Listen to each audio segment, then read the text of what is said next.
여러분, 교회는 하나님의 꿈입니다. 교회는 이 땅의 소망입니다. 하나님께서 하나님의 꿈을 이루시기 위해서 이 땅 가운데 교회를 두셨습니다. 하나님의 꿈은 이 땅의 교회를 통해서 이루어지게 됩니다.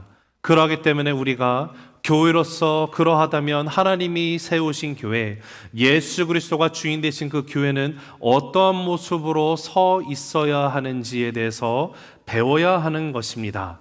교회는 어떤 모습이 건강한 모습인지에 대해서 많은 관심을 가져야만 하는 것입니다. 우리가 사도행전을 통해서 보게 되는 것이 무엇입니까? 바로 성경에서 교회가 어떻게 시작이 되었고 그 출발한 교회의 모습이 어떻게 자라가게 됐으며 또 어떻게 부흥을 하고 성장하게 됐는지를 우리는 사도행전, 누가가 쓴 이 행전, 사도행전의 서신을 통하여서 함께 살펴보게 됩니다. 여러분, 우리가 사도행전을 보면 늘 초대교회로 돌아가자라는 그런 구호도 외치는 교회들을 만나보기도 합니다. 저와 여러분 또한 정말 처음 교회, 초대교회가 행하고 나간 모습에 우리가 집중하고 나갈 때 비로소 교회는 교회다운 모습으로 이 땅 가운데 서 있게 됨을 믿습니다. 그런데 우리가 초대교회를 생각을 하면은요, 우리의 뇌리에 스치는 교회는 예루살렘 교회일 것입니다. 혹시 여기 계신 성도님들 가운데 초대교회를 생각했을 때 예루살렘 교회 말고 다른 교회를 떠올리시는 분이 혹시 이 자리에 계십니까? 만약에 여러분이 저에게 정말로 본받고 싶은 교회를 물으신다면 저는 예루살렘 교회도 중요하지만 오늘 말씀 가운데 우리가 살펴보게 되는 안디옥 교회를 모델로 삼고자 합니다. 그 이유는요, 안디옥 교회는 이방 선교의 시작점이 되었기 때문에 그렇습니다. 교회 역사 가운데 안디옥 교회를 빼고 말할 수가 없습니다.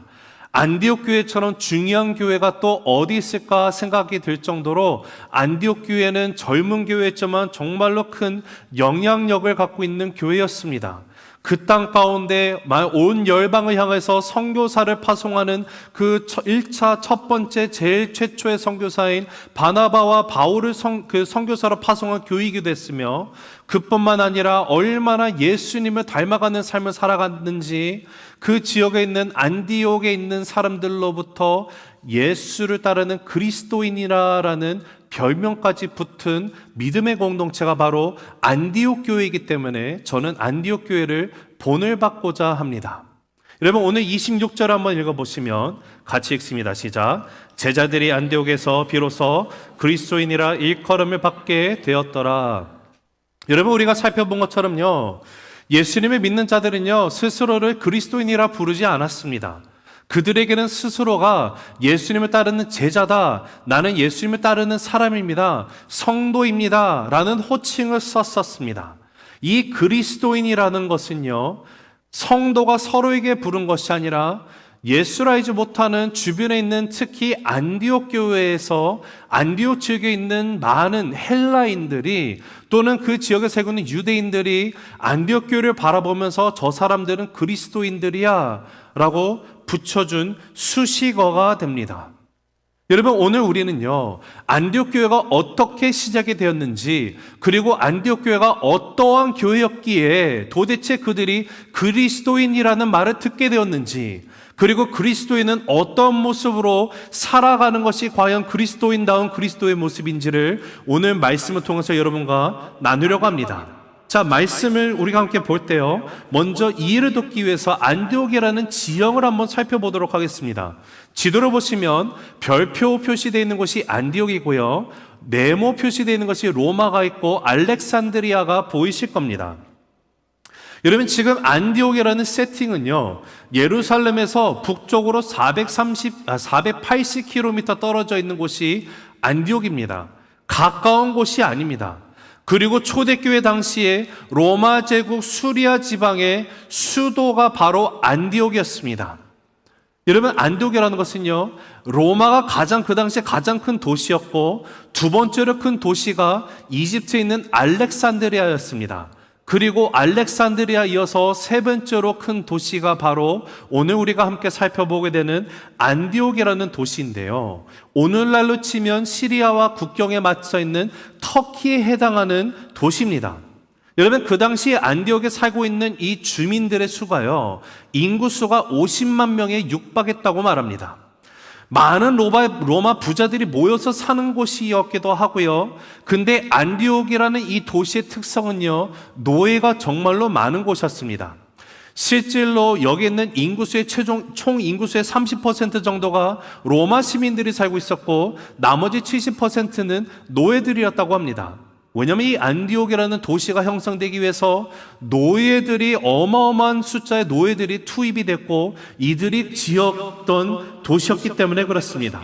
그런데 한 50만 명 정도 되는 이 인구수 가운데 7분의 1 정도가 유대인들이 살고 있었다라고 학자들이 추론을 합니다. 즉, 이 안디옥이라는 곳도 유대인들이 많이 분포가 되어 있음을 우리가 생각을 할 수 있다라는 것입니다. 자, 그런데 누가가 이 안디옥이라는 곳에서 교회가 어떻게 세워지고 시작이 되었는지에 대해서 그 역사적인 세팅을 우리에게 알려주는 부분이 오늘 우리가 함께 읽은 19절과 20절입니다. 다시 한번 읽어보실까요? 시작.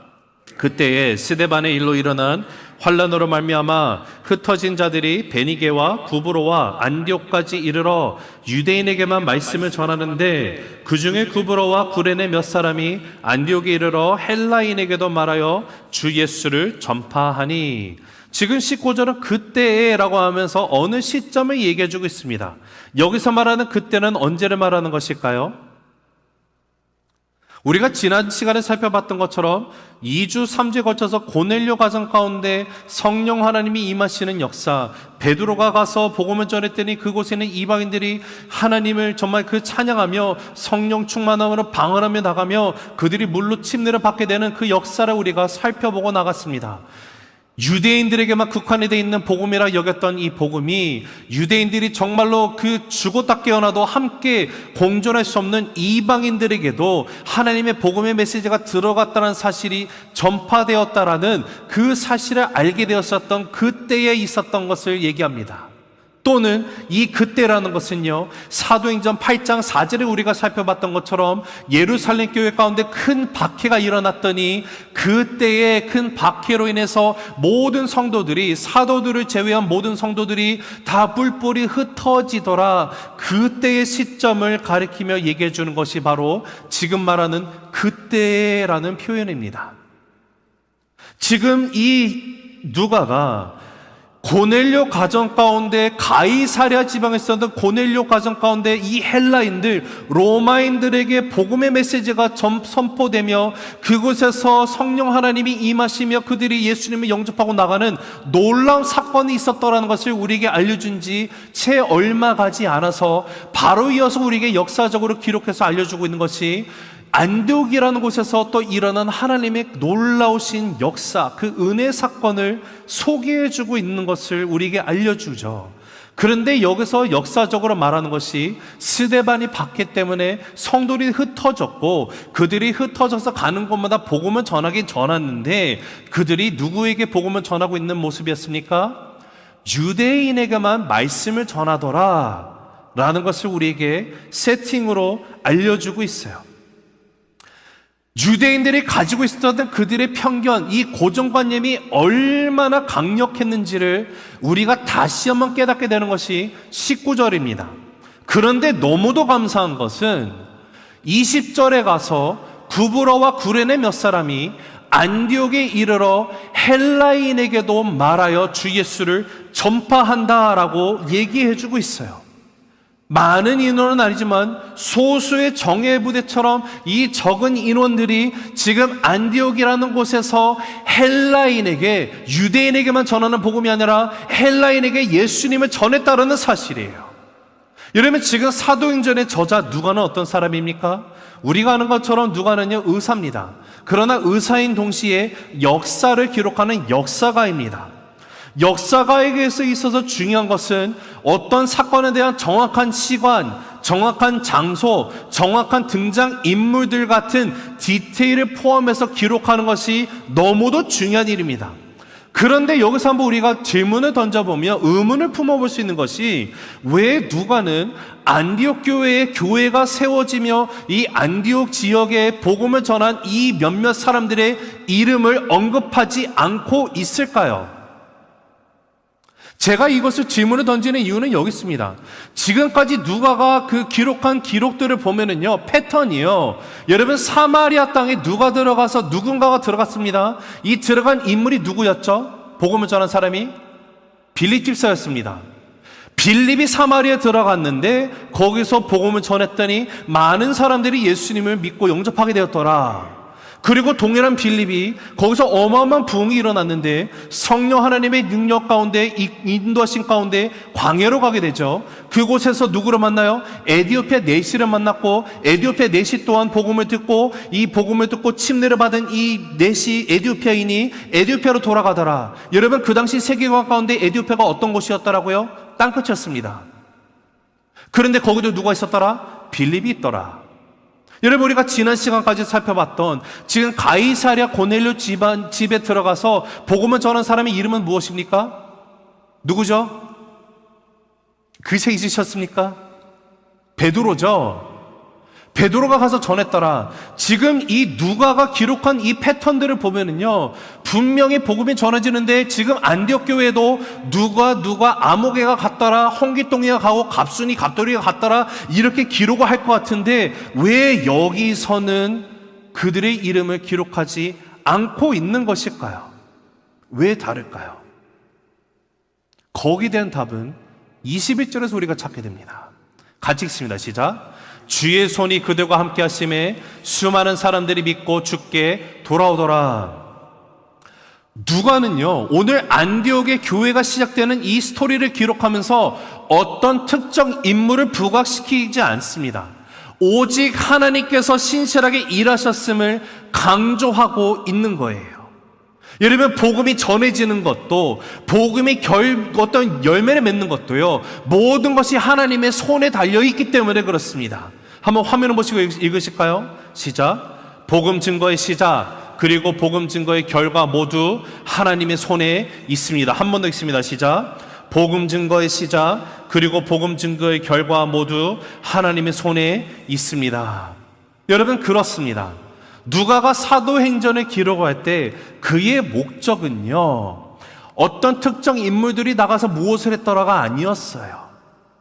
오직 성령 하나님께서 제자들을 통해서 누군가를 들어 사용하심으로 하나님의 나라를 확장해 가시더라. 이것이 사도행전의 주된 포인트예요.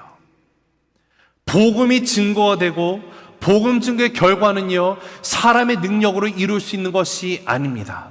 하나님 나라, 이 복음의 확산은요, 사람의 능력이 아닌 하나님이 하신다라는 사실을 누가가 다시 이 안디옥 교회가 시작되는 이 사건을 통해서 우리에게 다시 알려주고 있습니다. 하나님의 손길이 그들과 함께 하심에 수많은 사람들이 예수를 믿게 되더라. 사랑하는 성도 여러분, 이 말씀을 묵상하면서 마음 가운데 이런 기도를 합니다. 새생명교회에 하나님의 손이 함께 하심에 많은 사람들이 예수 그리스도를 믿게 되더라. 오늘 예배를 드리는 모든 성도님들의 가정 위에 하나님의 손이 함께 하심에 하나님의 은혜가 주류하지 못하는 영혼들에게 흘러가게 되더라. 그래서 수많은 사람들이 예수님 앞에 돌아오게 되는 그 역사가 저와 여러분을 통해서 일어나게 되기를 높으신 주님의 이름으로 믿음으로 선포합니다. 믿음으로 선포합니다. 여러분, 가이사랴에 있던 이방인들에게 복음이 전해졌다는 소식이 전해진 지 얼마 되지 않았어요. 여러분 기억하십니까? 예루살렘 교회가 가이사랴 지방에 누군가가 자기네 형제가 와서 말씀을 전했다라는 소식을 듣고 그들이 기뻐하던가요?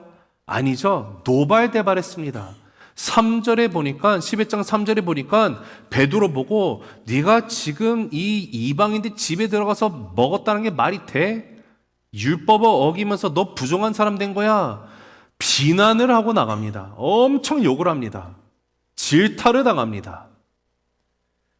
그런데 그런 소식이 들린 지 얼마 안 됐는데 또 다시 예루살렘 교회 가운데 이번에는 안디옥이라는 곳에서 어마어마한 사람들이 복음의 메시지를 듣고 예수님 앞에 돌아오더라는 소식이 들렸다라는 거예요.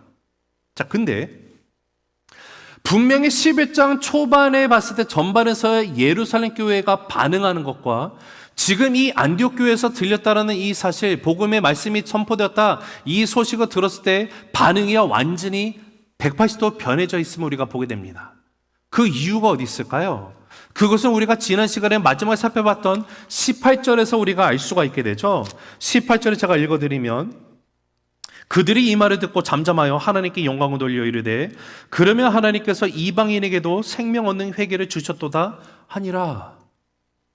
베드로가 고넬료 집에 들어가게 된 그 경황을, 사건을 얘기하며 하나님이 어떻게 역사하시는지를 듣고 나갔더니 예루살렘 교회에서 그들이 갖고 있었던 편견, 이 장벽이 무너지게 되었어요. 그 무너진 모습이 말로만 그런 것이 아니라 오늘 말씀을 보니까 정말로 예루살렘 교회가 변해 있음을 우리가 보게 되는데요. 우리 22절, 23절 읽어보겠습니다. 시작. 예루살렘 교회가 이 사람들의 소문을 듣고 바나바를 안디옥까지 보내니 그가 이르러 하나님의 은혜를 보고 기뻐하여 모든 사람에게 굳건한 마음으로 주와 함께 머물러 있으라 고나니.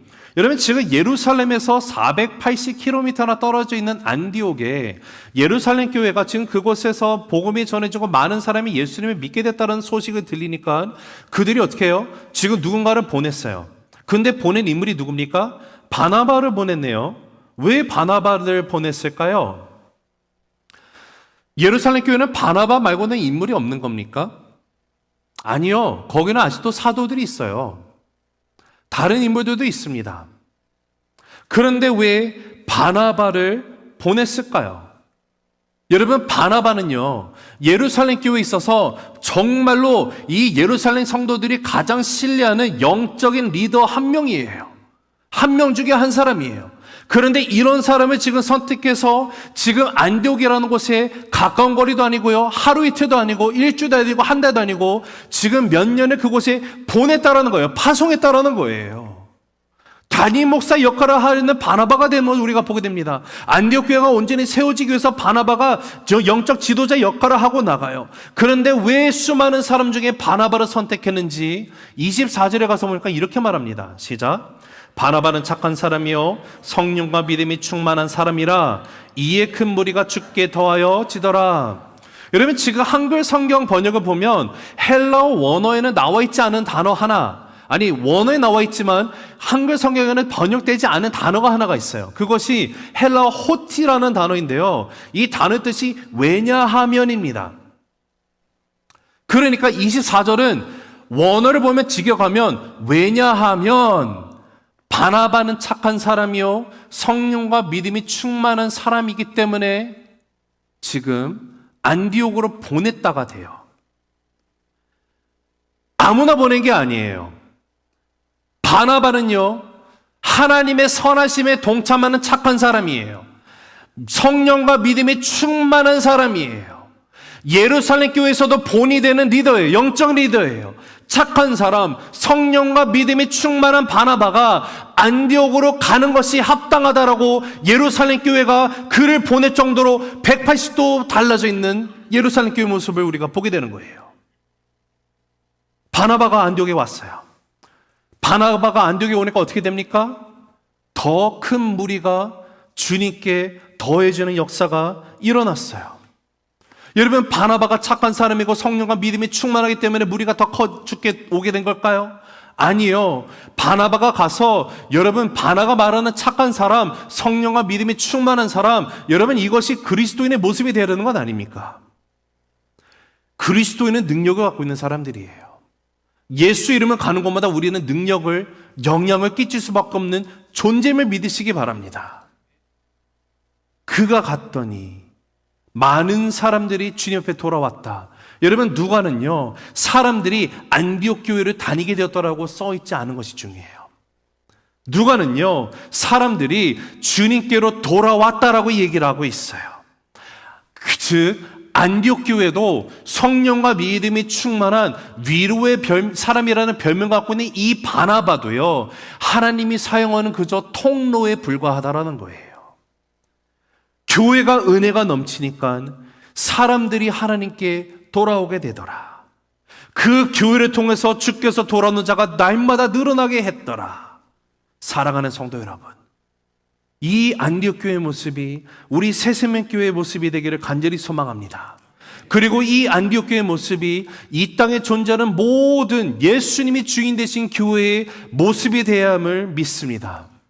하나님의 손이 우리 새생명 교회와 함께 하셔서, 나와 함께 하셔서, 여러분과 함께 하셔서 우리를 통해서 주께로 돌아오는 자들이 날마다 더하게 하여 주시옵소서. 이 기도를 진실로 드릴 수 있는 저와 여러분 모두가 되기를 간절히 소망합니다. 여러분, 안디옥 교회는요, 하나님의 놀라운 역사로 시작된 교회예요. 그들의 삶의 모습이 얼마나 예수님이 보였냐면 주변에 있는 사람들이 이들을 그리스도인이라고 불렀어요. 우리 새생명 교회를 주로 알지 못하는 세상 사람들이 바라봤을 때, 아, 저 교회는 진짜 그리스도인들만 있더라, 그렇게 불림받을 수 있는 교회가 되기를 간절히 소망합니다. 그러하다면 오늘 안디옥 교회에서 우리가 발견하고 만나게 되는 이 그리스도인들은 과연 어떤 사람들일까요? 오늘 말씀을 통해서 그들의 삶, 특징 두 가지를 짧게 나누도록 하겠습니다.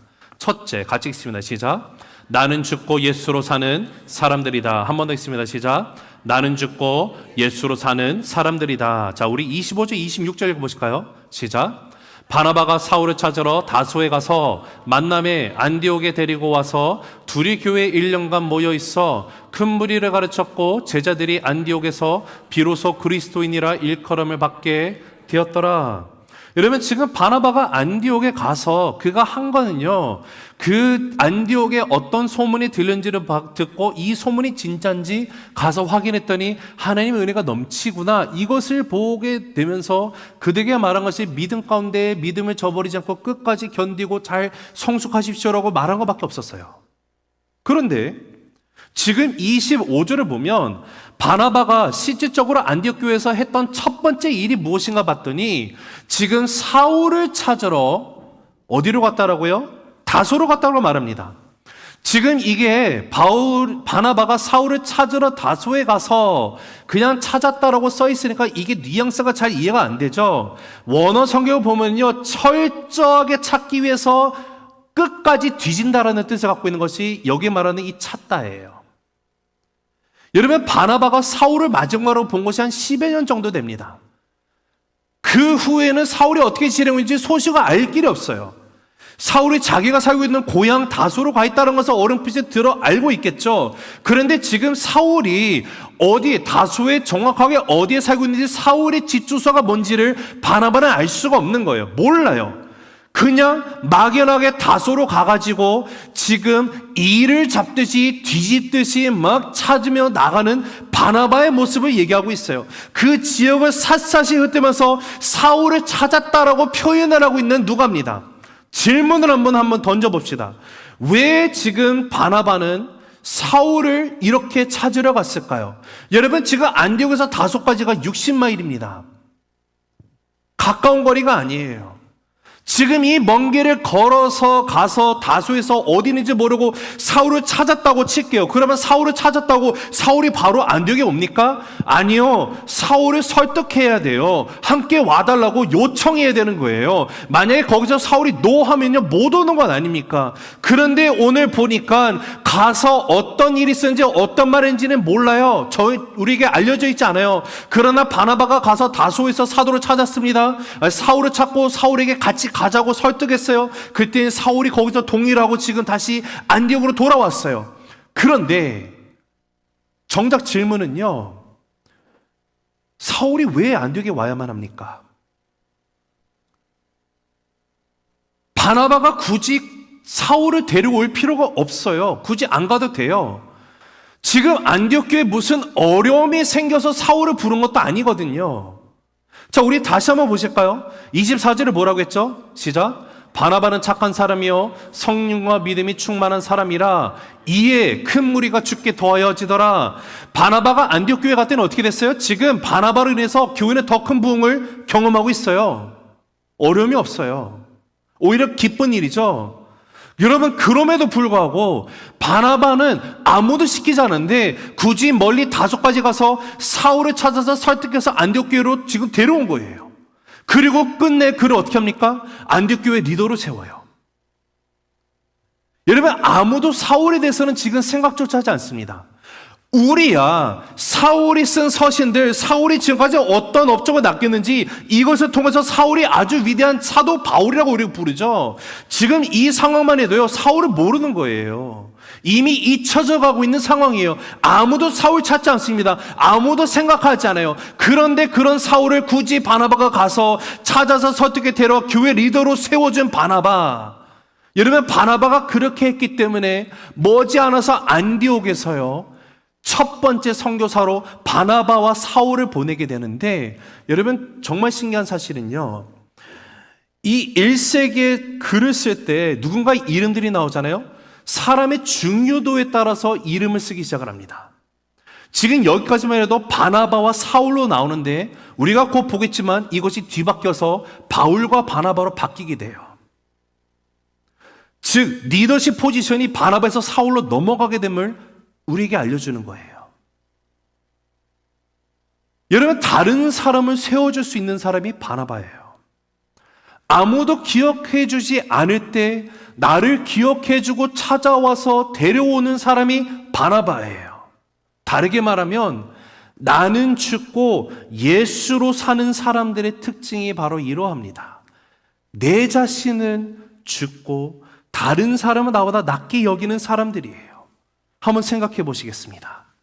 세상은요, 나보다 나은 사람이면 그 사람을 경쟁자로 여깁니다. 만약에 같은 일을 함에 있어서도 나보다 어떤 실력이 좀 더 출중하잖아요. 그러면 어떻게 해요? 이 사람을, 만약에 여러분이 일 안에서 저 사람이 더 능력이 많아요. 그럼 여기 오세요. 제가 이 회사에서 이 업무를 맡고 있는데 저보다는 당신이 더 적임자입니다. 나보다 훨씬 잘할 거니까 자, 제 자리에 앉으시고요. 제가 여기서 사표를 내고 나가는 것이 맞습니다라고 하실 분 여기 계십니까? 없잖아요. 나보다 경쟁이 실력이 나은 사람 경쟁자로 여겨지면은요, 그 사람에 대해서 칭찬하시겠습니까? 솔직히 없잖아요. 그런데 나보다 나은 사람, 아니 아무 문제도 없는데 내 자리를 내어주면서까지 이 사람을 인정받게 하면서 데려오는 것, 여러분 이렇게 하면요 세상은요 바보라고 말할 거예요. 왜 굳이 안 해도 되는 일을 해가지고 오지랖이 넓어도 너무 넓은 거지, 손해보는 일을 하는 너 바보 맞지? 라고 이야기하는 것이 세상이란 말이에요. 그래서 어떻게 해요? 경쟁이 될 것 같으면은 그 사람은 멀리 피해야 돼요. 못 오게 해야 돼요. 내 영역을 오지 못하게 해야 돼요. 깎아내려야만 돼요. 하지만 바나바는 그런 사람이 아니었다라는 거예요. 나에게 이익이 되어지느냐 아니냐 이런 세상의 모습으로 살아가는 것이 아니라 바나바는요 철저하게 예수님처럼 하늘에 썩는 미랄이 되어서 많은 열매를 맺는 삶으로 살아간 게 바나바라는 거예요. 그런데 여러분, 그것이 크리스찬의 모습이에요. 예수님이 십자가에서 죽으심으로 말미암아 저와 여러분이 하나님의 자녀가 되게 되었어요. 하늘의 미랄이 되어 썩어서 많은 열매를 낳게 되는 것, 그분이 나의 주인, 나의 주님이시라면 그분을 따르는 저와 여러분도 내가 죽고 예수로 살아가는 삶이 되어야 됨을 믿습니다. 바나바가 이렇게 왔어요. 사울과 함께 안디옥으로 돌아갔어요. 1년간 안디옥에서 큰 무리가 말씀을 가르칩니다. 그리고 비로소 안디옥 교회에서 예루살렘이 아닌 로마 문화와 이방 문화의 중심축이었던 이방인의 도시 안디옥에서 그 지역에 있는 살고 있는 사람들이 그 성도들을 가리켜서 그리스도인이라 불렀어요. 여러분, 헬라어로 크리스티아누스라는 단어입니다. 이 단어의 뜻은 쉬워요. 그리스도를 따르는 자, 그리스도를 본받으려는 자, 작은 예수로 살아가는 자들이라는 뜻을 갖고 있는 것이 크리스티아누스라는 단어예요. 사람들이 얼마나 안디옥 교회에 있는 성도들을 봤더니 그들은 예수밖에 안 보이더라. 아니, 저렇게 살아가는 자들, 여러분 솔직히 이 그리스도인이라는 것은요, 좀 부정적인 뉘앙스가 많이 있는 건 사실입니다. 야, 저 예수쟁이들 알지? 쟤네 있잖아, 저 정신 나간 놈들. 이런 뉘앙스도 솔직히 있는 거예요. 사실이에요. 그런데 누가는 놀라운 사실은요, 여기다가 비로소라는 단어를 넣었어요. 자, 26절 다시 볼게요. 26절 시작. 제자들이 안디옥에서 비로소 그리스도인이라 일컬음을 받게 되었더라. 진작에 그리스도인을 불려야 될 것 같은데 이제 드디어 비로소 처음으로 그리스도인이라 일컬음 받았어 라고 써놓은 거예요. 이보다 큰 축복이 어딨냐, 이런 뉘앙스가 됐어요. 여러분, 예수님은 오늘도 안디옥 교회에 있었던 그런 그리스도인들을 찾고 계심을 믿습니다. 말로만 사랑을 말하는 겉모양만 크리스찬이 아니라 하나님의 말씀을 머리로만 축적하고 살아가는 그런 크리스찬이 아니라 하나님의 말씀을 내 가슴에 새기고 말씀대로 나는 죽고 예수로 살아가는 삶의 열매를 통해서 하나님의 나라, 하나님의 하나님 되심 드러내는 자들을 하나님은 오늘날에도 찾고 계심을 믿습니다. 안디옥 교회 성도들이 처음으로 불렸던 이 그리스도인이라는 수식어가 바로 저와 여러분의 수식어이기를 간절히 기도합니다. 두 번째, 같이 읽습니다. 시작. 예수의 향기를 바라는 사람들이다. 한 번 더 읽습니다. 시작. 바라는 사람들이다. 자, 우리 27절에서 30절 읽습니다. 시작. 그때 선지자들이 예루살렘에서 안디옥에 이르니 그 중에 아가보라 하는 한 사람이 일어나 성령으로 말하되 천하의 큰 흉년이 들리라 하더니 글라우디오 때에 그렇게 되니라. 제자들이 각각 그 힘대로 유대에 사는 형제들에게 부조를 보내기로 작정하고 이를 실행하여 바나바와 사울의 손으로 장로들에게 보내니라. 자, 오늘 말씀을 보면 지금 이 안디옥의 예루살렘으로부터 형제들이 왔습니다. 형제들이 왔는데 선지자들이에요. 근데 그 중에 아가보라는 선지자가 지금 성령으로 말을 하는데 큰 흉년이 될 거라고 지금 예언을 했습니다. 그리고 이 예언이 예언한 대로 글라디오 때 흉년이 들었어요. 아가보가 말한 대로 된 거예요. 자, 그런데 성경은요, 어디에도요, 아가보가 소위 영빨이 좋아가지고 쪽집기같이 잘 찝어가지고 알아맞히더라 써 있잖아요. 성경은요, 사람들이 아가보의 그런 막 신통방통한 그런 예언의 그 능력 있는 것을 알고 몰려가지고 기도받기를 원하더라 이렇게 써 있지 않아요. 안디옥 교회에 쓰여 있는 거 딱 하나예요. 아가보도 통로예요. 하나님이 아가보라는 통로를 통해서 일어날 일을 말씀을 하셨고 그 말씀이 주어졌을 때 은혜가 풍성한 안디옥 교회는 그 말씀 가운데 반응을 하고 나가요. 그들이 반응한 모습이 바로 29절에서 말하는 제자들이 각각 그 힘대로 유대에 사는 형제들에게 부조를 보내기로 작정한다라는 거예요. 여러분, 안디옥 교회는요, 태어난 지 얼마 안 된 신생아 같은 교회예요. 얼마 안 됐어요. 그러나 이들은 말씀으로 충만합니다. 바나바와 사울로부터 말씀을 전해 듣고 배웠어요. 하나님 말씀 앞에 순종할 수 있는 결단이 있는 자들이에요. 자기의 형편대로 하나님 앞에 헌금하면서 드리고 나가요. 어느 누구도 강요하지 않았습니다. 일괄적으로 우리 얼마씩 거두세요, 100불씩 걷어요, 이러지도 않아요. 내 형편이 허락하는 대로 사랑의 헌금을, 구제 헌금을 그들이 했어요. 큰 흉년으로 고통당하고 있는 예루살렘 형제들을 위해서 자신들의 마음에 사랑을 담아서 지금 전달했어요. 그런데 여러분, 안디옥 교회 입장에서 한번 생각해 보겠습니다. 여러분, 안디옥 교회 성도들은요, 예루살렘 교회 성도들 한 번도 만난 적 없어요. 그들이 누군지도 몰라요. 나에게 있어서는 남이에요. 그런데 그럼에도 불구하고 지금 예루살렘에 있는 교회가 이 큰 흉년으로 어려움을 겪다는 소식을 들으니까 지금 그들이 자발적으로 기도하며 사랑한 마음으로 이 구제헌금을 보낸다는 것이 놀라워요. 근데 여기서 더 중요한 사실이 뭔지 아십니까? 지금 우리가 읽은 이 아가보 선지자가 한 이 예언의 말씀을 보면은요, 큰 흉년이 일어나게 된다고 하는데, 지금 이 흉년이 어디 일어난다고 써 있어요? 천하에 일어났다라는 거예요. 예루살렘의 유대 지역에만 큰 흉년이 일어났다라가 아니라 천하에 큰 흉년이 임하더라, 일어날 것이다, 그리고 그렇게 됐더라. 그 말은요, 지금 안디옥 지역에는 흉년이 있습니까 없습니까? 안디옥도 흉년이에요. 안디옥도 동일하게 어려움이에요. 큰 흉년을 자신들도 지금 겪고 있는 상황이에요. 지금 안디옥의 입장에서는요, 내 방에 불이 떨어졌거든요. 내 발에 떨어지는 이 불을 지금 빨리 꺼쳐야 돼요. 내 코도 석자입니다. 그런데 안디옥 교회는 내 발등에 불을 끄는 것에 집중하는 것이 아니라 예루살렘 교회 한 번도 만난 적도 없는 이 형제 자매들이 큰 어려움을 겪고 있다는 소식을 듣고 그들은 예루살렘 교회에 발등에 떨어진 불부터 끌려고 해요. 이게 말이 됩니까? 그런데 말이 돼요. 왜냐하면 이것이 크리스찬이에요. 사도행전 2장에서도 마찬가지예요. 4장에서도 마찬가지예요. 5장, 6장 계속 보는 말씀 아닙니까? 필요가 있는 형제자매들을 봤더니 내 것은 내 것으로 여기지 않고 서스럼없이 나눌 수 있는 것이 크리스찬이에요. 안디옥 지역의 큰 흉년 가운데 모든 게 어려워진 상황이에요.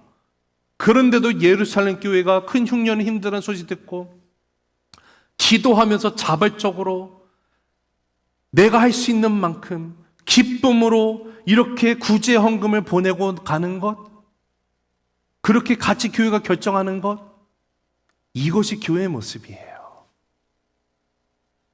여러분, 그러하기 때문에 우리가 허리케인 헐린, 정말 허리케인의 피해로 정말 수많은 사람들이 집이 망가지고 전기가 끊기고 사랑하는 사람이 죽게 되고 이런 어려움을 겪고 있는 형제자매들의 소식을 들었을 때 우리가 그들을 알지는 못하지만 기쁜 마음으로 기도하며 감사함으로 함께 구제 헌금을 보내는 것, 여러분, 이것이 크리스찬이에요. 이것이 교회의 모습이에요. 우리의 삶 한번 생각해 볼까요? 여러분, 우리가 살고 있는 이 시대나요, 안디옥 그 당시 시대나 별반 다를 게 없습니다. 미국 가장 부유한 나라예요. 아틀란타, 여러분, 은퇴하고 여기 와서 노후 보내고 싶은 1위, 2위 하는 곳이에요. 풍요롭습니다. 세속적이기도 해요. 화려합니다. 안디옥 정말 세속적인 곳이었고요. 풍요가 넘치는 곳이었어요. 문화는 어떻습니까? 안디옥이나 우리가 살고 있는 아틀란타, 미국이나요, 정말 문란한 문화예요. 타락해 있는 문화 똑같아요. 그런데 여러분, 이 안디옥 교회에 있는 성도들이 어떻게 살았길래 그들을 향해서 야, 저 유별난 저 그리스도인들 이렇게 부를까요? 안디옥 교회는요, 아무리 세상이 타락하고 문란하고 풍요로 외치고 나간다 할지라도요, 그 모습에 동요돼 살아가는 것이 아니라 전혀 다른 모습으로 살아가는 사람들이었어요. 그들에게서는 다른 향기가 나더라는 거예요. 바로 크리스찬으로 불리는 예수의 향기를 바라는 사람들이 크리스찬입니다. 말씀을 맺습니다. 하나님은 오늘도 하나님의 꿈, 그 꿈을 이루기 위해서 교회를 찾으십니다. 진정으로 주님 앞에 붙들림마다 있는 크리스찬을 찾으십니다. 여러분은 크리스찬이십니까? 나는 죽고 예수로 살아가십니까? 나에게서는 세상의 향기가 아니라 그리스도의 향기가 뿜어나고 있습니까? 기도하시겠습니다.